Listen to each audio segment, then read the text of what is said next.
Welcome everyone to another Let's Play, and this time I am going to be commencing a Let's Play of, well, you can read in the title, and if you know your video game PS1 trivia, then you'll know that this is the opening sequence to Spyro 3 Year of the Dragon. And the only reason I'm Let's Playing this game today is because 2012 is the Year of the Dragon, as I found out the other day. So, seems like a good time to Let's Play this game, don't you think? And yes, I am aware that Ratchet5, the bastard, has started his own Let's Play of this game. So, we'll just be forgetting about that, shall we?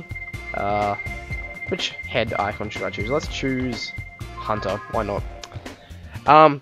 Yes, so anyway, this is the opening cutscene to the game, which I will narrate over because anyone has probably already seen this cutscene. Even if you haven't played this game, you've probably, looked up on YouTube this cutscene or whatever. So this place, I reckon, is the Artisan Homeworld, most definitely. It just has that architectural look to it. Probably not anywhere in Spyro 1 would you see this place, but it's, set near the place in Spyro 1. It looks like the opening cutscene of Spyro 2, actually.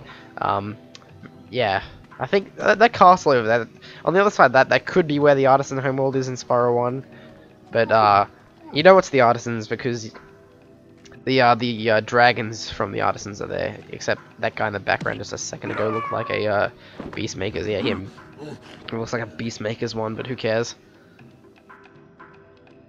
So, we have some lady in purple robes stealing dragon eggs and going down, I don't know what you'd call those, holes, rabbit holes, I don't know.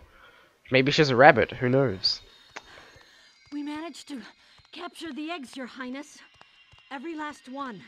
Excellent. Maybe you will amount to something after all. Now, go guard the tunnels. Stop anyone from coming through. I'd take it she's the villain of the game, or the main villain at least. So Zoe apparently was watching all that, somehow. Don't know, maybe she flew down one of the tunnels after them. Even though, who knows. Where are the eggs? The holes came out on the other side of the dragon worlds. We found some of the eggs, but they were too heavy to carry back. The other side of the world? The Forgotten Worlds. Spyro, you'll have to go. Nobody else can fit down the holes. Yeah, come on, let's go! Is that purple one that we saw before? Is he the one? Yeah, him. Is he the one from Dark Hollow from Spyro 1? Find the eggs and bring them back, Spyro. You're our only chance. You got it. What's his name? Alvar or something? He looks like him. Anywho, that's the plot for Spyro 3. Dragon eggs have been stolen, and we have to go rescue them. Basically, that's the whole plot of the game. Kind of like with the orbs and talisman things in Spyro 2, where we have to go get all the talismans or whatever, and rescue all the dragons in Spyro 1. Actually, the plot is very similar to Spyro 1, isn't it? Where we have to go rescue dragons or whatever. So, first thing you can probably tell is this game looks, sounds, and pretty much plays exactly like Spyro 2. Which actually is true, except we don't have the double jump in this game. That's the only thing that really differs this game from Spyro 2, is that you can't do the double jump, which does admittedly suck, because the double jump is a very handy thing to use. But let's rescue our first dragon egg, shall we? And get this game really underway. That's Isabelle, if you couldn't read. It tells you the names of all the dragons after you release them from their eggs, similar to what they do in Spyro 1.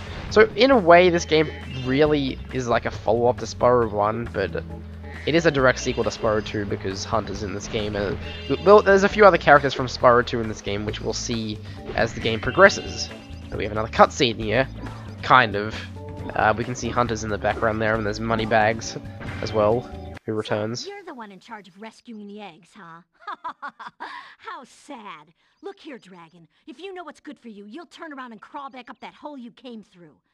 Those eggs belong to us now, and I've hidden them in places you'll never find in 1,000 years. Besides, even if you could find an egg, our expertly trained armies will dispose of you and take it back.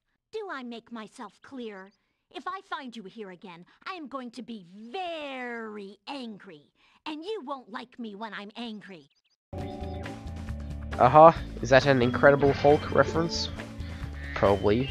If it's not, then I have no idea what they're trying to reference.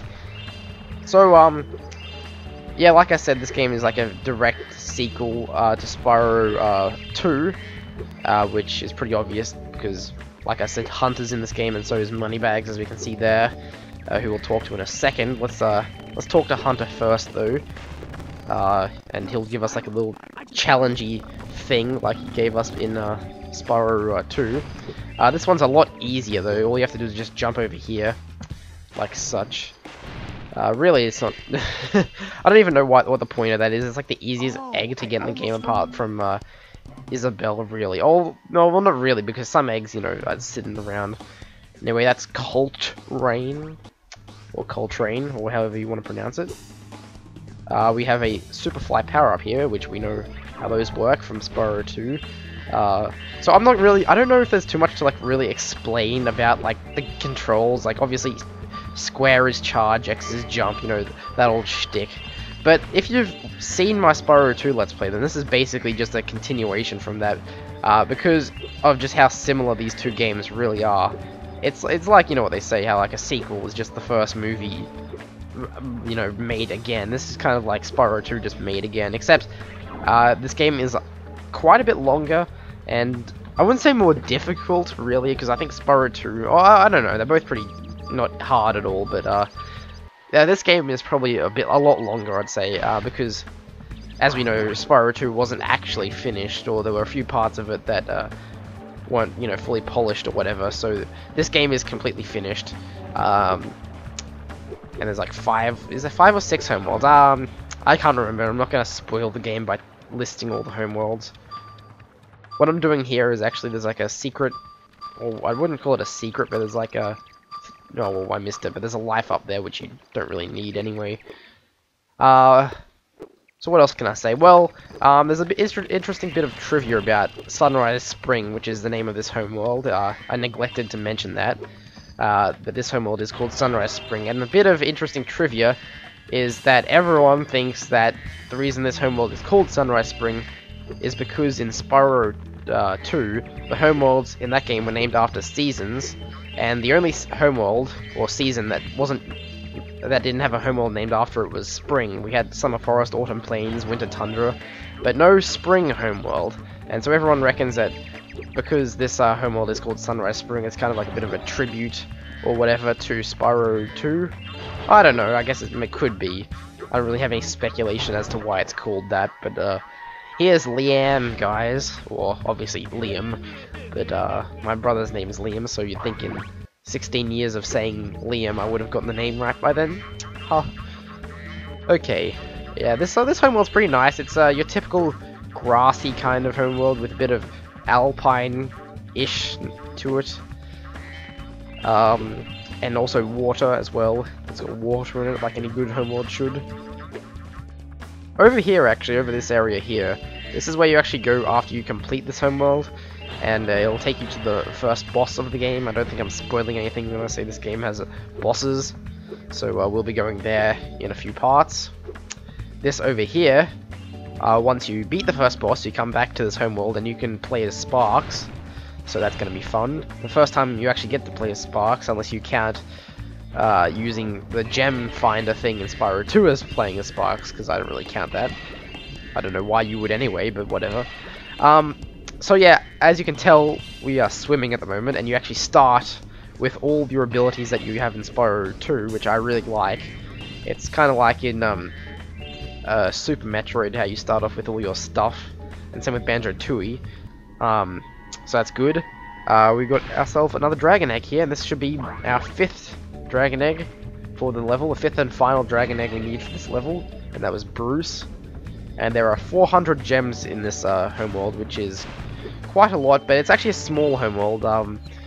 We don't need to backtrack to it at all, unlike in Spyro 2 where you had to backtrack a ton. This game has a fair share of backtracking, But it's all to do with extra playable characters which you unlock throughout the game. There are a few extra playable characters. The first one we'll unlock in a second here. This here is actually the speedway, I guess you would say. Well, it is a speedway, and once you get 20 eggs, you can unlock the speedway. The eggs obviously act like the talismans in Spyro 2, and you use them to unlock levels. Anyway, we finished off this homeworld, so let's complete it by talking to Moneybags. Spyro!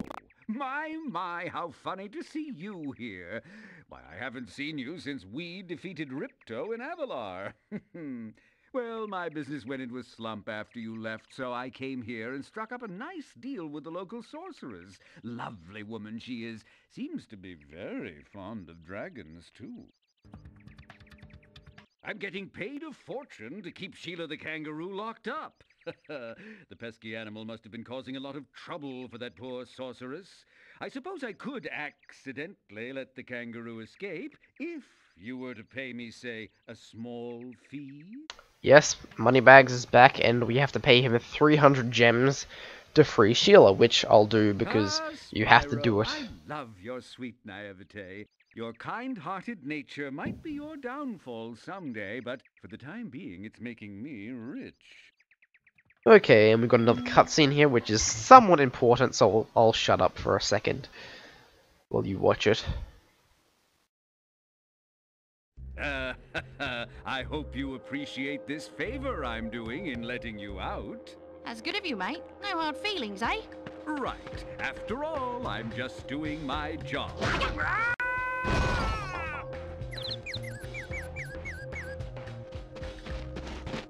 I reckon you'd be one of them dragons then. Yeah, name's Spyro. Never thought I'd see one. You dragons used to rule this entire world, you know. Then all of a sudden you left. Poof. Dragons used to live here? Didn't you know? They say it was over 1,000 years ago, I think. And they just left? Yeah, and the weird thing is, after they left, all the magic in the world just sort of went with them. I mean, they say this world used to have magic coming out the wazoo. Flying ships, singing forests, wishing stones, you name it. But when the dragons left, it all just dried up. Is that why some of the portals don't work? Yeah, they're starting to fade out too, one by one. Well, I gotta get back home and do some damage control. Come visit anytime you like. Yep. So basically that just tells us that if we get dragon eggs, then the portals and all the quote-unquote magic will come back to this land, I guess, the Lost Worlds. Anyway, that's it for part 1 of Spyro 3 Year of the Dragon. In the next part, we'll be going into Sheila's Alp, because I'm standing right outside here, and it's like the first level we should be doing, so in the next part, I'll see you all then. Until next time, farewell for now, but not forever, take care, and goodbye.